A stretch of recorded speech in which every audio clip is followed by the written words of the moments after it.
Ya. Este, bien, Magíster José Agustín Sierra Matos, tenga el saludo cordial en este hermoso día de parte de mi grupo. Bien, en esta parte nos ha tocado exponer sobre la violencia política doméstica y juvenil. Bien, este grupo estamos conformando por mi persona, Maiva Sulcray, Johnny Rafael, Landeo Ramos, Ani Cristina, Machuca, Clemente, Shirley Ninoska, y Mikey Cristóstomo, Jimmy Johan. Bien, pásale al siguiente diapositiva, compañero.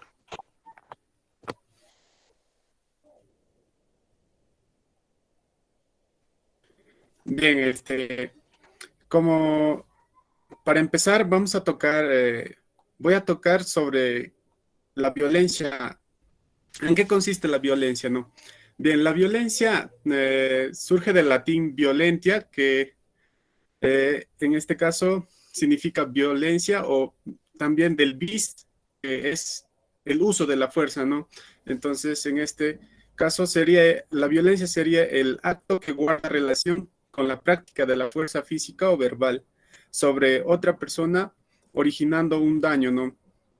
Entonces, la violencia sería en toda acción que atenta contra la integridad física y psicológica del ser humano, ¿no? Y asimismo también, como Jean y Marie mencionan y sobre la violencia, ellos mencionan que la violencia es el uso de la fuerza abierta o escondida obtener un, uh, con el fin de obtener de un individuo o un grupo eso que ellos no quieren consentir libremente, ¿no? Y también podemos encontrar los tipos de violencia, ¿no? Pueden ser violencia física, psicológica o también violencia o abuso sexual, ¿no? Bien, pásale a la siguiente diapositiva, compañero.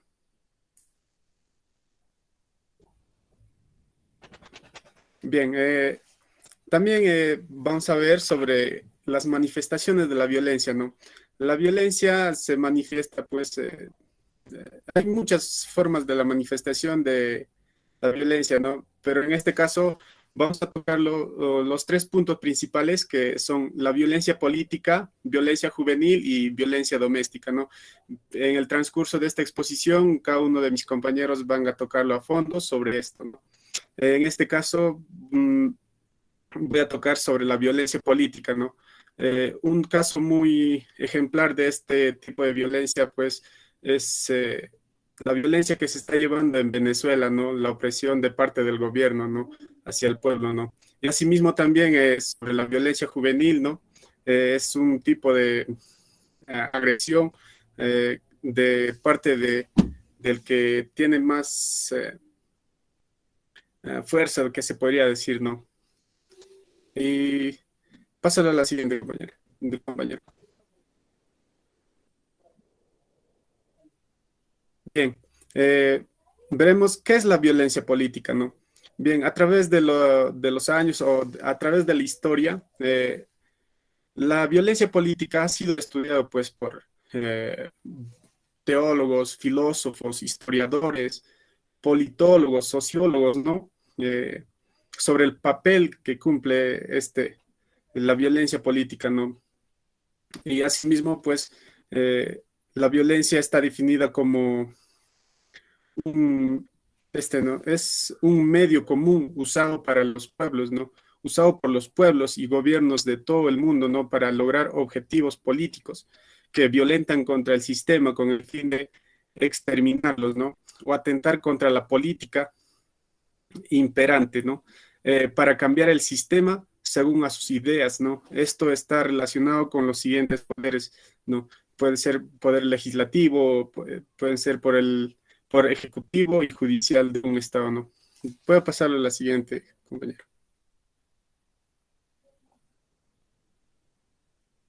Bien, también trataré sobre la violencia, la manifestación de la violencia política, ¿no? Según Rus, lo define como o sea, define la violencia política como la manifestación de la violencia política en tres partes, ¿no? El desorden, la guerra interna y la violencia conspiratoria, ¿no? En esta parte, el desorden sería un ejemplo de ello, ¿no? Las huelgas, las rebeliones, ¿no? O sea, las organizaciones eh, que están apoyadas por la población, ¿no? Y como se puede ver acá en la definición misma, es espontáneo, desorganizado, pero con sustancial apoyo popular, incluido la violencia en la huelga, disturbios, disputas políticas y rebeliones locales. Asimismo, también las guerras internas, ¿no? Como por ejemplo pueden ser eh, tienen por objetivo reemplazar un régimen, se produce con organizaciones y apoyos populares, ¿no? Tienden a lograr un apoyo popular y de esta forma justifica su práctica revolucionaria. En esta parte pues está el terrorismo, ¿no? Que se pudo ver a gran escala en nuestro país en los años 80, ¿no? Y asimismo también la guerrillera, las guerras civiles, ¿no? Que también ya lo hemos visto, y las revoluciones, ¿no? La violencia conspiratoria, ¿no? También es aquella que se ejerce con es aquella que se ejerce con poca organización y participación popular, ¿no? Este tipo de violencia es ejercida por segmentos de la élite, ¿no? Como pueden ser las Fuerzas Armadas, la burocracia, ¿no? Pásala a la siguiente diapositiva, compañero. Bien, los tipos de violencia. Eh, la violencia se puede definir, se- hay varios tipos de violencia, ¿no? Como la insurgencia, la guerrillera, los genocidios, los motines, torturas, las violaciones de los derechos humanos, terrorismo, hambre, contrainsurgencia, migración, acciones forzosas, pero en esta parte solamente voy a tocar tres puntos importantes sobre los tipos de la violencia, ¿no? En esta parte me voy a explicar sobre qué es la insurgencia, ¿no? La insurgencia, pues, es la manifestación violenta, ¿no? Que ocurre de parte de un pueblo o de un grupo de personas con rechazo a una autoridad, ¿no? Como se puede ver en la diapositiva, son el movimiento que un grupo de personas llevan a cabo en contra de un poder político. Esto puede ser efectuado tanto por civiles, fuerzas militares, como por grupos sindicales, ¿no? La desobediencia civil o el incumplimiento de algunas obligaciones suele ser el modo más sutil de realizar un acto de insurgencia, ¿no? Bien, seguidamente veremos en qué consiste el motín, ¿no? El motín es el movimiento desordenado, desorganizado de un grupo de personas que se sublevan contra la autoridad constituida, ¿no? Los genocidios y las torturas, ¿no? El genocidio, pues, se pudo ver en nuestro país también a gran escala, ¿no? Con el terrorismo, ¿no? Que se ha vivido, ¿no? El genocidio es la exterminación sistemática de un grupo social, ¿no? Motivado por cuestiones de raza, religión, etnia, política o nacionalidad, ¿no? Y asimismo la tortura también es el tormento infligido a alguien a través de diversos métodos e instrumentos con la finalidad de obtener una confesión de parte del torturado, ¿no? Bien, puedo pasarle a la siguiente, compañero.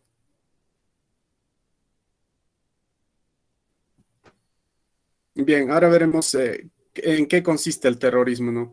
El terrorismo son actos violentos armados contra la vida, la libertad y la salud de las personas, ejecutadas de un modo sistemático y planificado que tienden a crear una situación de inseguridad y peligro colectivo para alterar el orden constitucional a la organización jurídica del sistema democrático.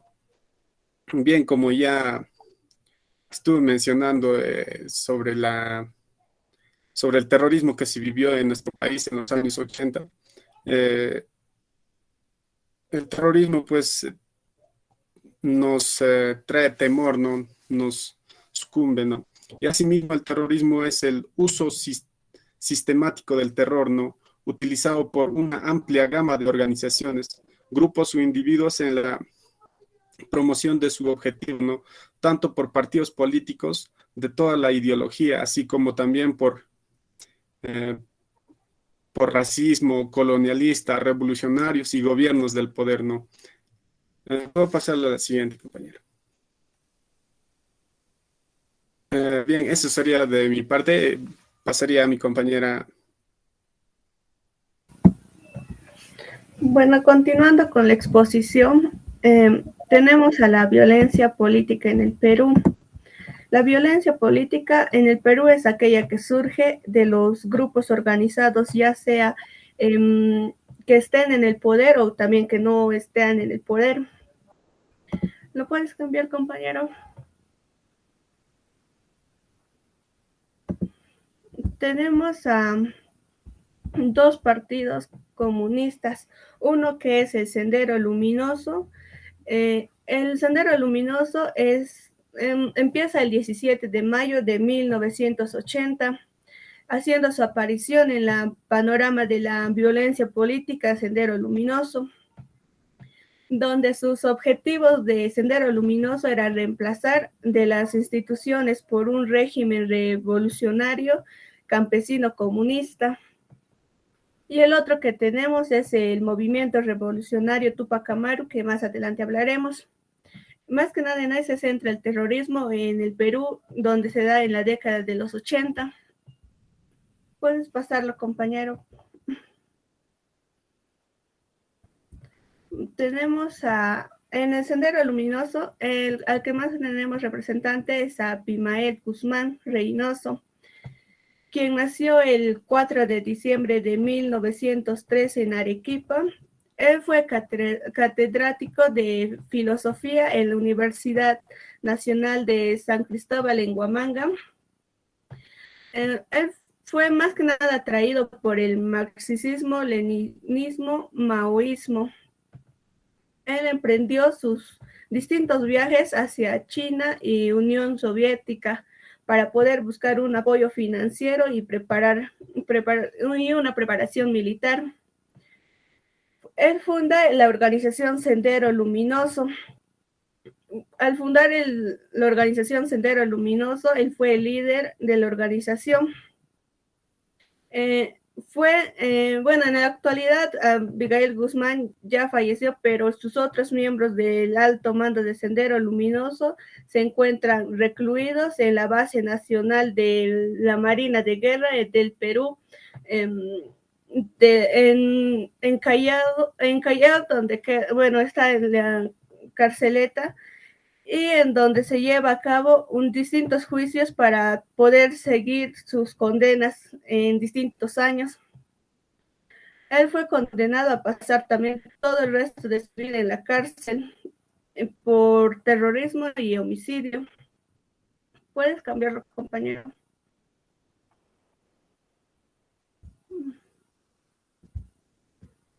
En julio de 1970 acordó iniciar la lucha armada cuanto antes.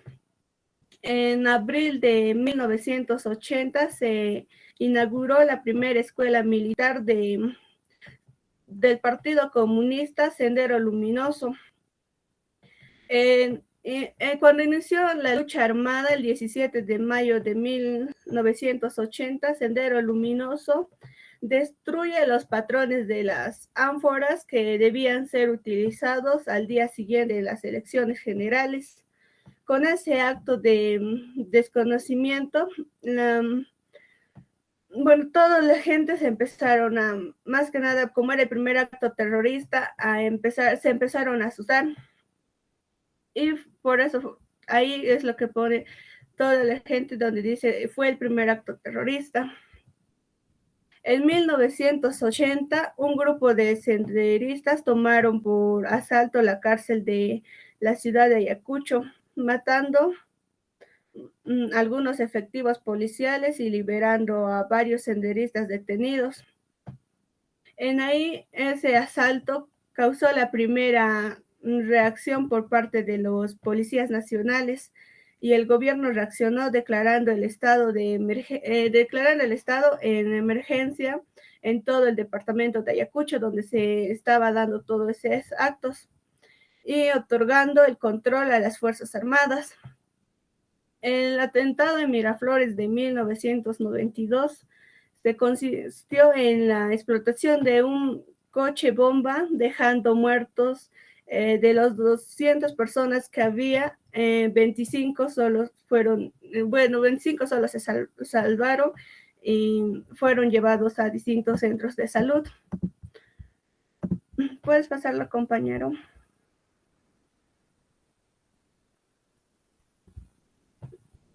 Las víctimas de Sendero Luminoso fueron campesinos, dirigentes sindicales, autoridades elegidas y popularmente la población civil y militar, entre otros.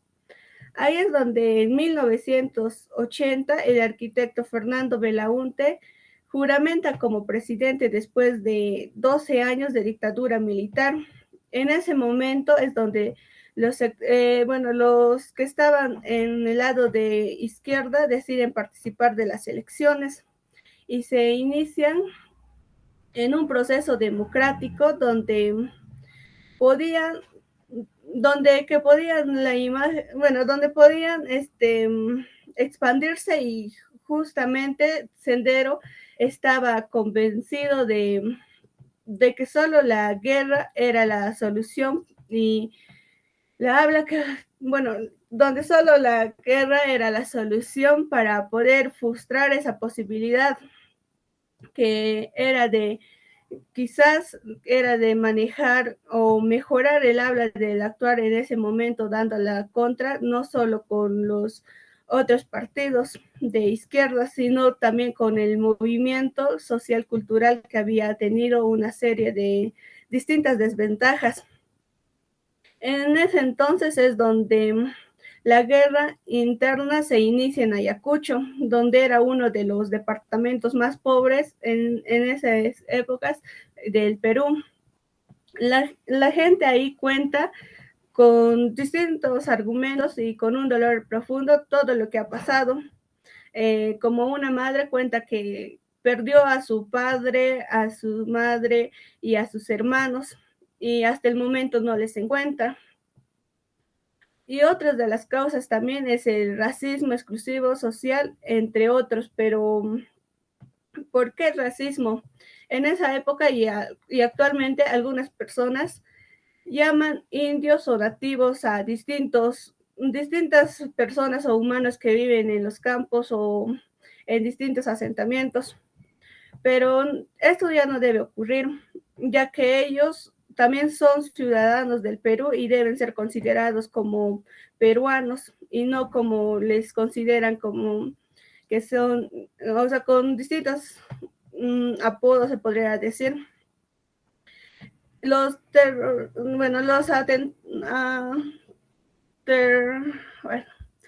castigos de los senderos luminosos fueron la explosión de las cabezas, los cortes de lengua, castigos corporales, hasta quedar muertos algunas personas que no aguantaban esos castigos. Donde ahí, en esos castigos, distintas madres también cuentan donde perdieron de distinta forma a sus hijos en esos atentados, ya que desaparecían distintos jóvenes, no sabían dónde se los llevaba, pero sí les encontraban en una manera muy fea, por decir, ya que les encontraban descuartizados, o algunas madres también, por defender a sus hijas, fueron torturadas con fracturas y en distintas partes de su cuerpo tuvieron fracturas, pero aún eso trataban de cuidar a todos sus hijos, ya que tenían distintos castigos los que estaban en el partido de Sendero Luminoso. Sendero Luminoso también forma una escuela pública donde lleva a los distintos jóvenes para que les pueda enseñar su ideología o si no su forma de hablar, y atentar contra todos. ¿Puedes cambiarlo, compañero?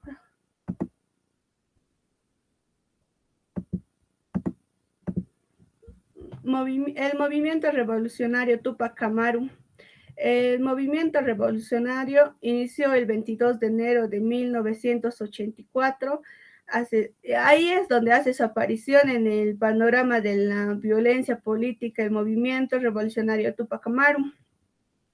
Su lema era patria o muerte, venceremos. Su ideología era marxista, feminista, nacionalista, foquista y guevarista.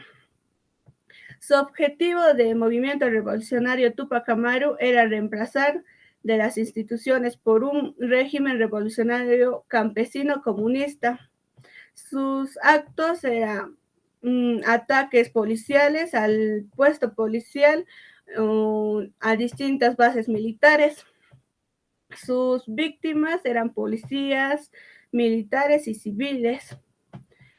Bueno, hablaremos un poco de Víctor Polay Campos. Víctor Polay Campos es hijo de Víctor Polay Riscos. Él era ex militante del partido aprista que estaba en Perú. Y en 1967 ingresa a la recién creada Universidad Nacional Técnica del Callao. En 1982 funda el grupo revolucionario, Movimiento Revolucionario Tupac Amaru, y en 1984 se inicia las acciones de ese movimiento que él realiza. En 1989 cae detenido en Huancayo, donde fue trasladado al penal de Canto Grande con 47 de sus compañeros que le apoyaban. El 22 de marzo del 2006, él fue declarado culpable por el tribunal peruano por cerca de 30 delitos cometidos en todo ese tiempo que formó el movimiento revolucionario Tupac Amaru. Y fue culpable y sentenciado a cadena perpetua. Pero acá hay una diferencia que existe entre Sendero Luminoso y el movimiento revolucionario Tupac Amaru. La diferencia es entre el movimiento revolucionario Tupac Amaru y Sendero Luminoso es el uniforme que visten los primeros, sus primeros personas que les apoyaron en los distintos puntos de Ayacucho o en otros distintos puntos donde se encontraban. Sin embargo, en esas ciudades se camuflan entre la población del mismo modo que hacen Sendero Luminoso, un sector de la población especialmente castigado por ambos grupos terroristas, que es el homosexual. Por 500 víctimas, entre ambos se considera el movimiento revolucionario Tupac Amaru como una lacra social que corresponde a la juventud más que nada, y atrae más que nada personas que son jóvenes y buscan jalar más dinero o buscan otra forma de vida gracias a ellos, pero haciendo distintos delitos. Eso es todo. No pasa a mi compañera.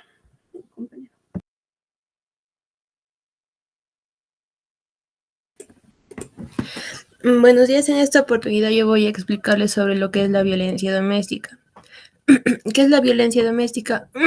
Es un tipo de abuso que se da cuando la persona trata de controlar y ejercer un poder sobre la pareja o expareja en contexto de una relación sentimental.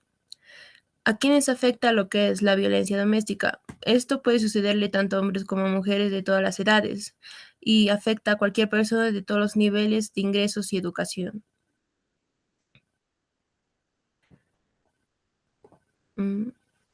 Continúa, compañero.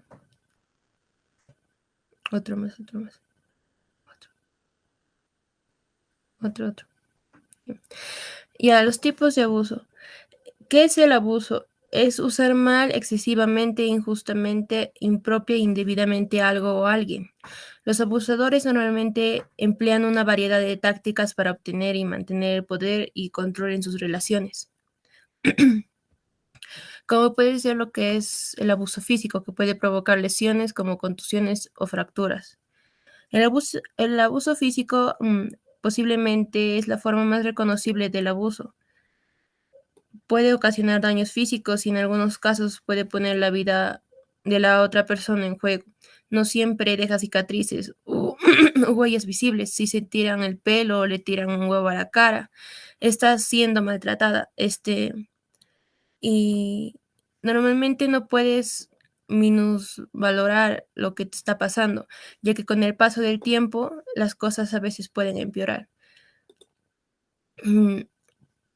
Tales como el abuso físico incluye arañar, morder, agarrar, escupir, empujar, abofetear, destruir tus posesiones, lastimar o amenazar a tus hijos o tus mascotas, estrangular y otras acciones más. Pasamos al abuso sexual.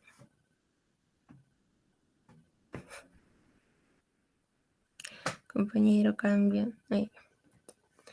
Ya, el abuso sexual es cualquier encuentro que sucede sin tu consentimiento. A menudo esto lo decimos o hablamos sobre lo que es la violación u otras formas del ataque sexual cuando los que lo cometen son extraños. No obstante, todas las formas de ataque sexual son igualmente erróneas en las relaciones. Estar en una relación sin importar el tiempo nunca le da derecho a tu pareja o a su pareja a abusar sexualmente de esa persona. Se puede demandar y se tiene que demandar cualquier tipo de actividad sexual que usted no desee. Esto incluye lo que es el contacto físico no deseado, la penetración, forzar o manipular que haga cosas que no desea y aprovecharse de usted cuando está borracho. El abuso económico. El abuso económico implica el control del acceso económico. El dinero a menudo es una herramienta que los abusadores utilizan para establecer un control absoluto en sus relaciones. Una pareja abusiva podría tomar todas las medidas para garantizar que usted no se vaya de su lado, para que usted dependa de él financieramente con el fin de evitar que usted se vaya o sienta que tiene algún tipo de poder en esa relación. Y esto incluye lo que es que te controlan las finanzas del hogar, que no te dejan tener ingresos propios para ser independientemente económico. Y también tienes que justificar las compras, los gastos o mostrar lo que son los recibos de estos. Te prohíben comprar artículos de uso personal, te confiscan tus tarjetas bancarias, no te pasan la pensión, y etcétera. El abuso emocional. El abuso emocional o psicológico es cualquier comportamiento verbal o no verbal que su pareja tiene de controlar y o dañar su bienestar emocional. Esto hace que la persona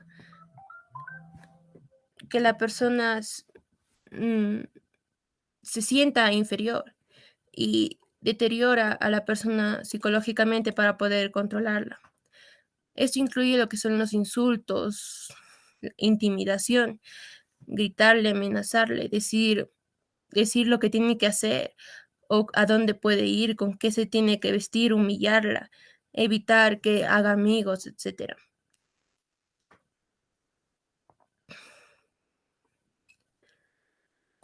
El acoso. Es el contacto repetitivo y no deseado que causa temor o preocupación por la seguridad de la víctima. Cuando una pareja o expareja abusiva se podría demandar a su tiempo en una forma inadecuada, o incluso cuando usted haya dejado en claro que no desea tener contacto con esa persona. Acá esto incluye hacer visitas no deseadas, recibir correos de voz, mensajes de texto, correos electrónicos, seguirla, controlarla y etcétera. Actualmente todos estos tipos de abuso son consideradas un delito y están penalizadas por la ley. Bueno, esto le pasa a mi compañero.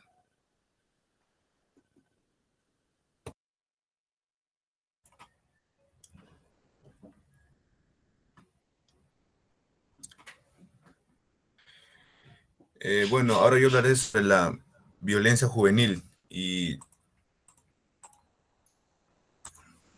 para empezar, la violencia juvenil es la violencia que ocurre fuera del hogar entre niños y adolescentes y hombres jóvenes, en el grupo de edades de 19 a 29 años, pero esta vez nos centraremos más en los jóvenes.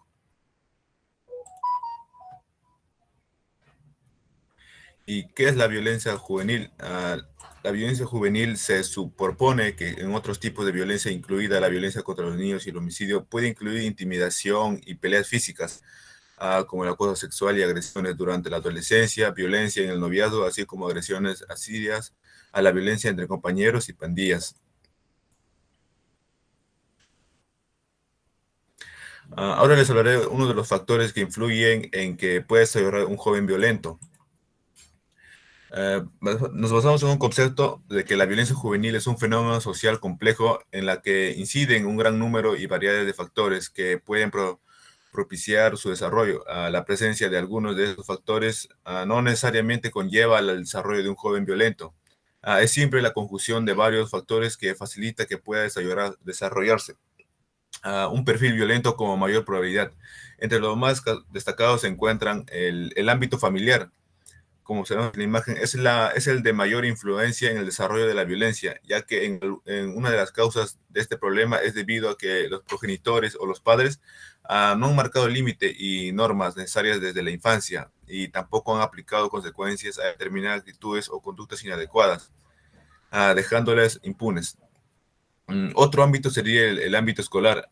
El colegio puede facilitar el desarrollo o afianzamiento de estas conductas violentas. Por ejemplo, el no haber prestado la necesaria atención y no haber gestionado adecuadamente los casos de alumnos con dificultades de aprendizaje, de integración social o de fracaso escolar o de acoso. Y también como un factor sería los problemas psicológicos o trastornos de la personalidad. Jóvenes con una autoestima pobre, con prevalencia de sentimientos de inferioridad, acomplejados y con elevadas dificultades de interacción entre sus compañeros. Chicos con determinados trastornos de la personalidad no atendidos y tratados adecuadamente. Bueno, ahora son unos datos claves de que la violencia juvenil le cuesta la vida a cientos de jóvenes. Los homicidios son una de las principales causas de muerte entre los jóvenes, especialmente entre los hombres y niños de 15 a 20 años.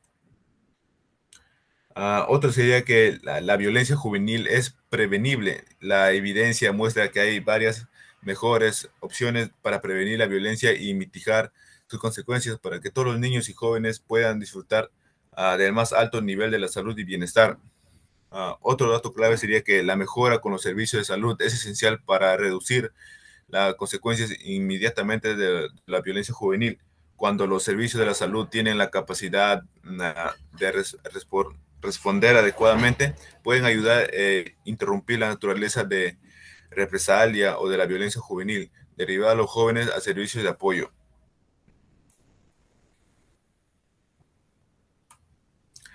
Bueno, ahora les hablaré sobre lo que hace la OEPC y la OMC. La OPC es la Organización Panamericana de la Salud y la OMC es la Organización Mundial de la Salud. Lo que hace es sensibilizar sobre la necesidad de reducir la violencia en la región de las Américas. Y lo que también hace es identifica, sintetiza y difunde evidencias sobre que funciona para reducir la violencia. Y también brinda orientación y apoyo técnico a los países para desarrollar capacidades de prevención y respuesta basadas en evidencias. Y fortalece la alianza entre sectores y partes interesadas por una respuesta integral y coordinada a la violencia. Y bueno, eso sería todo y muchas gracias.